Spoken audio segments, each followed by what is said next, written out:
After 40 years, Great Britain has decided to leave the European Union. The BBC described this decision as an earthquake.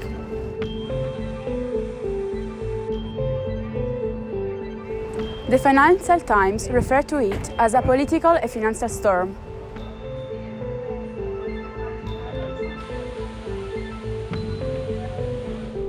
Now, 3 years later, people are still asking how it happened.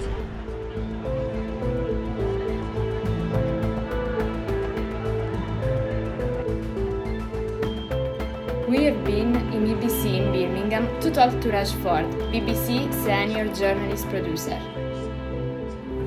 We have asked the people for their own opinions. And we try to understand what could happen on the 31st October 2019.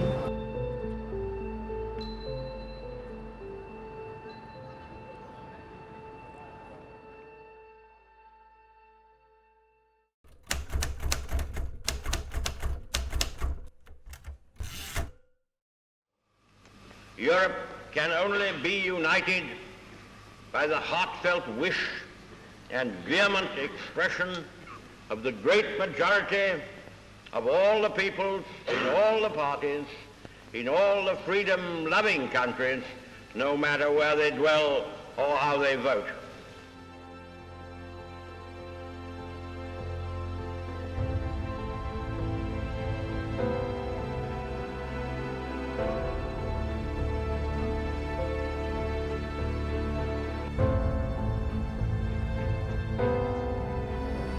The history of Great Britain and the European Union is not so simple. The UK attempted to join the European Union twice, in 1963 and 1967, but these applications were vetoed by the President of France, Charles de Gaulle. After de Gaulle relinquished the French presidency, the UK successfully applied for membership. And on the 1st of January 1973, the Conservative Prime Minister Edward Heath signed the Treaty of Accession. In 1975, the United Kingdom held its first ever national referendum for Brexit. Despite significant division, on the 5th of June 1975, almost 67% of the electorate decided to remain in the European Community.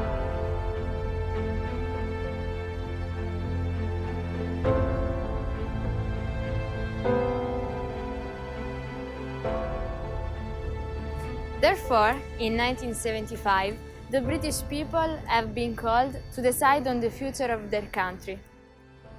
But what is Brexit? I think it's turned into a bit of a mess. I don't think anyone knows what they're doing. So it's all a bit confusing. We're not sure what's going to happen. It means Britain's leaving the European Union.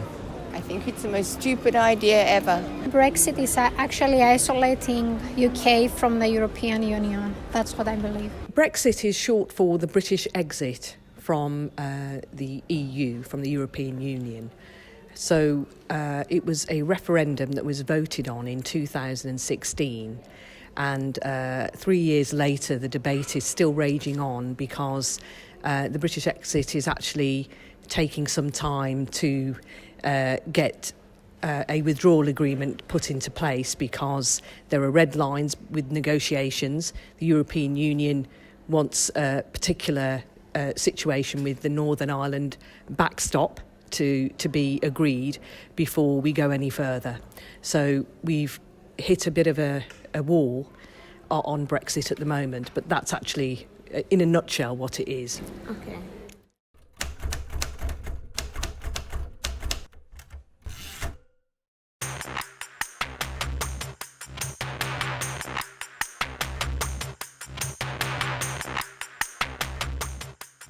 During the campaign for the general election of 2015, David Cameron, under pressure from many of his members of parliament and from the rise of UKIP of Nigel Farage, announced that a Conservative government would hold an in or out referendum on European membership before the end of 2017.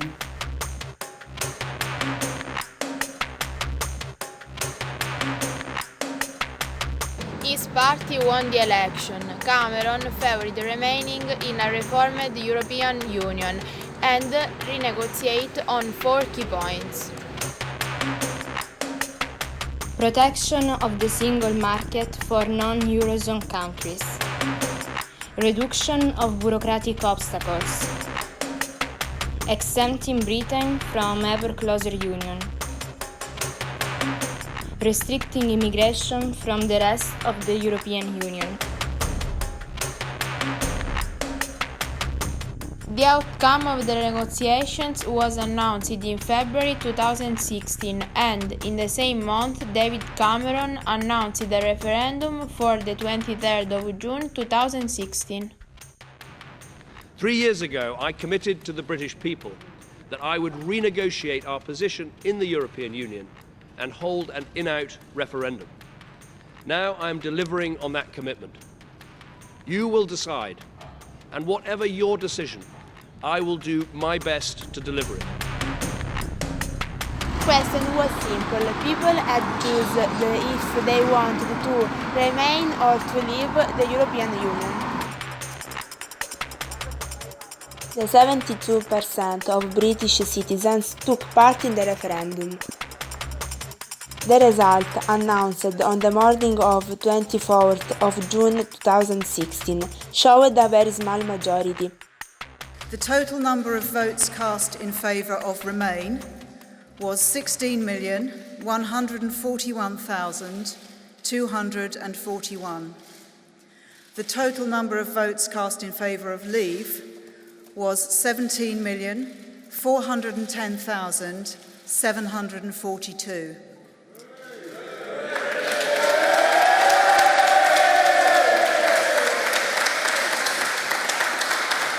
This means that the UK has voted to leave the European Union.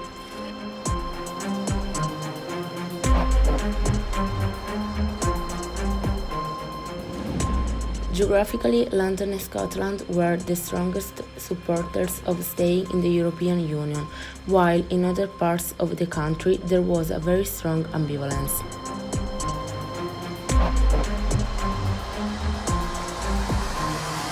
By analyzing in depth the voting data, there is a clear division along lines of age, education, social class and geography. Not many young people voted, but those who did it wanted to stay. I think that it's been going on for too long now. I voted Remain, and so I am disappointed that the outcome was different. I think that the older generation voted to leave without thinking about the younger generation like myself.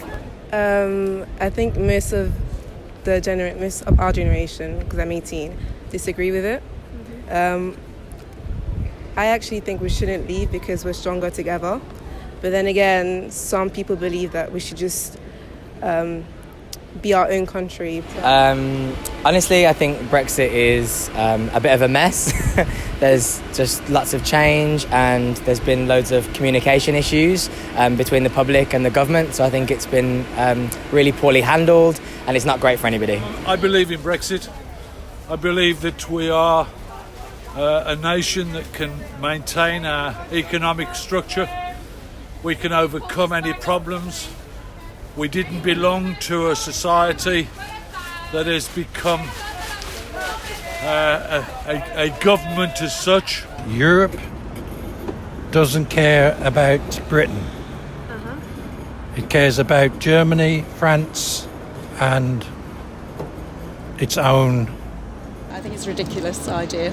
I don't think we should believe in it. I think it's much better to stay in the EU. I think we're going to lose so many benefits, and I feel European. I don't feel English as such. So I want to be on my own. I want to be part of Europe. On the same day of the results of referendum, David Cameron, who had campaigned to remain, resigned and was succeeded by Theresa May. A negotiation with the European Union will need to begin under a new Prime Minister. And I think it's right that this new Prime Minister takes the decision about when to trigger Article 50 and start the formal and legal process of leaving the EU. I have just been to Buckingham Palace, where Her Majesty the Queen has asked me to form a new government. and I accepted. As a Prime Minister, Theresa May began the process of withdrawing the UK from the European Union, triggering the Article 50 in March 2017.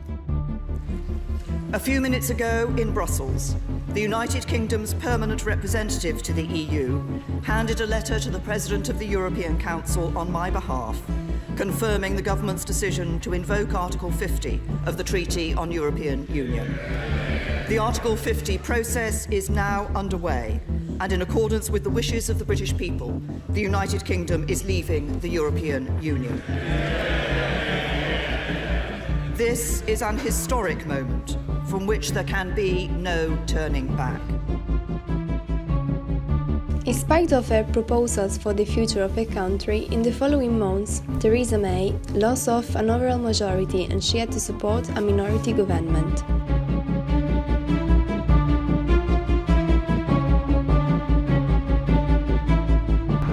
Theresa May survived twice to a vote of no confidence in December 2018 and in January 2019. Division in Westminster will risk our ability to make a success of Brexit. She carried out the Brexit negotiations with the European Union, but her agreement was defeated by Parliament in January 2019. Brexit means Brexit.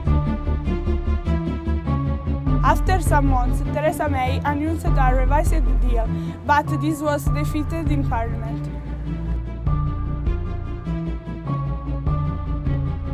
On the 24th of May 2019, she announced her resignation, and some months later, she was succeeded by Boris Johnson. The time has come to act, to take decisions, to give strong leadership and to change this country for the better. The people who bet against Britain are going to lose their shirts because we're going to restore trust in our democracy. And we're going to fulfill the repeated promises of Parliament to the people and come out of the EU on October the 31st. No ifs or buts.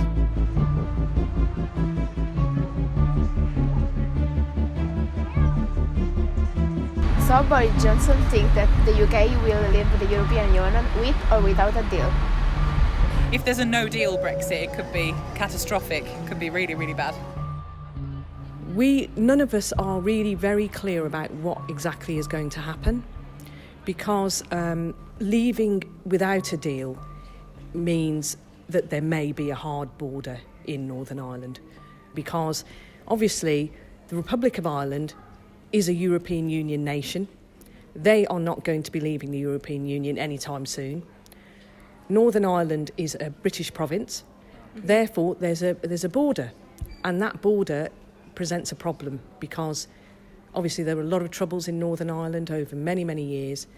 The Good Friday Agreement was brought in with having a soft border between Northern Ireland and Southern Ireland, and that border is quite paramount to the Good Friday Agreement, and because of that it is causing a problem for the British exit.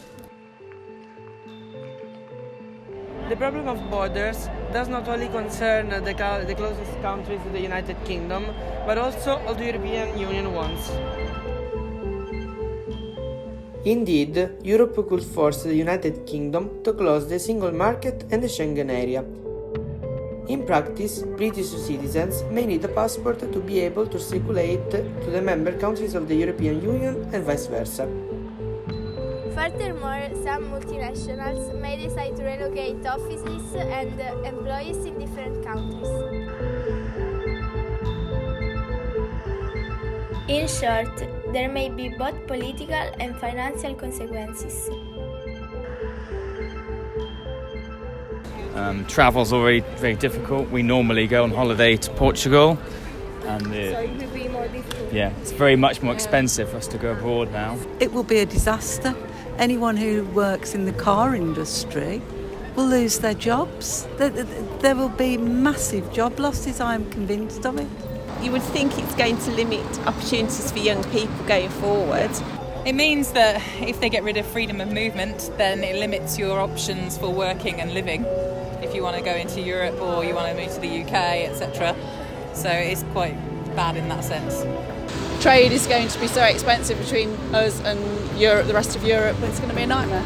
I'm not sure what's going to happen tomorrow, so yeah, I don't know. The different opinion of citizens of Britain point out that the debate on this topic is still on, and many of them highlight their uncertainty about their future.